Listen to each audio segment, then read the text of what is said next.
పేరు చెప్పి దందాలు చేసే బ్యాచ్లు ఎక్కడ పడితే అక్కడ కనిపిస్తున్నాయి. ఇలాంటి వాళ్లలో వీరరాఘవరెడ్డి తీరే వేరు. ఇతని రిమాండ్ రిపోర్ట్లో పోలీసులు కొన్ని సంచలన విషయాలు బయటపెట్టారు.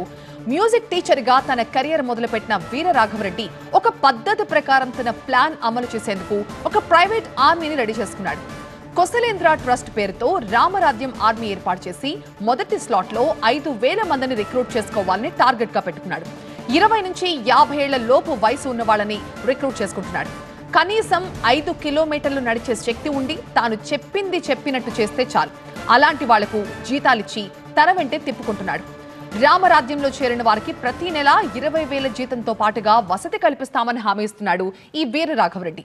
350 రూపాయల రుసుముతో గతేడాది సెప్టెంబర్ 1 నుంచి డిసెంబర్ 31 వరకు కొన్ని రిజిస్ట్రేషన్లు కూడా చేశాడు.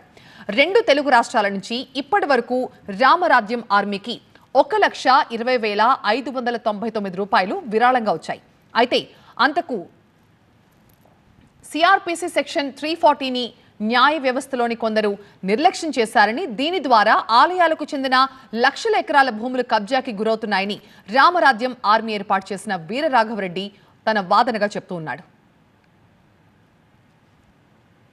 చిలుకూరు ప్రధాన అర్చకులు రంగరాజన్పై దాడి కేసులో ప్రధాన నిందితుడు వీరరాఘవరెడ్డితో పాటుగా మరో 5గురిని అదుపులోకి తీసుకుని రిమాండ్కి తరలించారు పోలీసులు.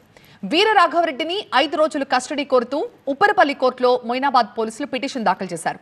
దాడి చేసిన మొత్తం 25 మందిని గుర్తించారు. వాళ్ల కోసం ఏపీలో తెలంగాణ పోలీసులు ప్రస్తుతం గాలిస్తున్నారు. రంగరాజన్పై దాడి కేసులో A1 వీరరాఘవరెడ్డి ఉన్నారు. ఇతను మ్యూజిక్ టీచర్. A2 సాయన్న, ఇతను ఒక మెడికల్ షాప్ కి ఓనర్ గా తెలుస్తోంది.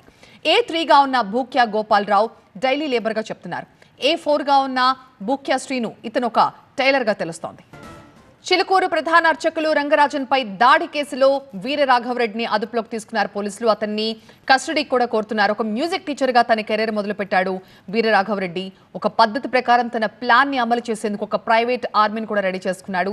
తన ఆర్మీలో చేరితే నెలకు 20,000 జీతం ఇస్తానంటూ నమ్మబలికాడు. అలాగే ఇందులో చేరే వాళ్ళంతా కూడా 350 రూపాయలతో రిజిస్ట్రేషన్ చేసుకోవాలని చెప్తున్నాడు. ఫస్ట్ స్లాట్లో ఒక 5,000 మందిని తన రామరాజ్యం ఆర్మీలో మెంబర్స్గా చేర్చుకోవాలని ఒక ప్లాన్ చేసుకున్నాడు. కొసలేంద్ర ట్రస్ట్ పేరుతో రామరాజ్యం ఆర్మీని ఏర్పాటు చేశాడు వీరరాఘవరెడ్డి.